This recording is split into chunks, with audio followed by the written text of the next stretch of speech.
शक्तीपीठ महामार्गाचा सुधारित भाग हा वाळवा तालुक्यातून, शिराळा तालुक्यातून, पन्हाळा तालुक्यातून आजऱ्याच्या दिशेने जातोय असं विधानसभेमध्ये मुख्यमंत्र्यांनी जाहीर केलं। वास्तविक पाहता गरज नसलेला हा शक्तीपीठ महामार्ग वाळवा तालुक्यामध्ये आणण्याची सुद्धा काही एक गरज नाही। उलट या महामार्ग जिथं नद्या ओलांडतो त्या ठिकाणी पुलाच्या दोन्ही बाजूला डोंगरासारखा जो भराव पडणार आहे, त्या भरावामुळं वाळवा तालुक्यातील, शिराळा तालुक्यातील शेती तर नष्ट होणार आहेच, पण नदीकाठाला असणाऱ्या गावांना सुद्धा स्थलांतरित व्हावं लागणार आहे।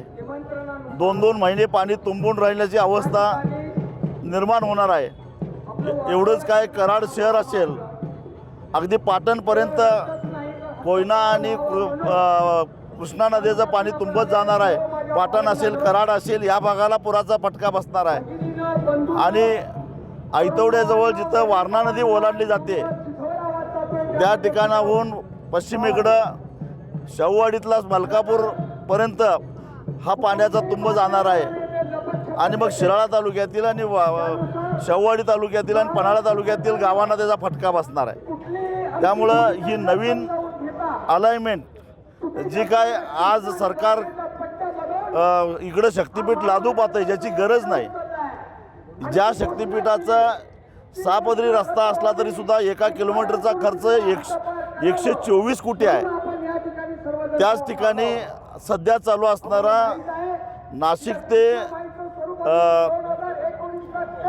अक्कलकोट हा जो रस्ता चालू आहे त्या रस्त्याचा मात्र 6 पदरी रस्ता असून सुद्धा 1 किलोमीटरचा खर्च आहे 51 कोटी रुपये।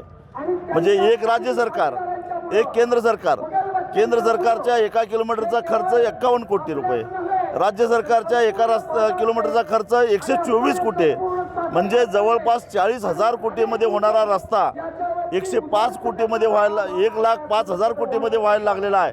आणि इथंच जवळजवळ 60 ते 65,000 कोटी रुपयाचा भ्रष्टाचार होणार आहे।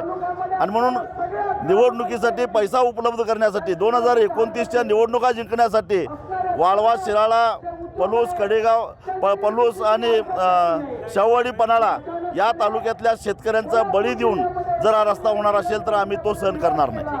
ओके।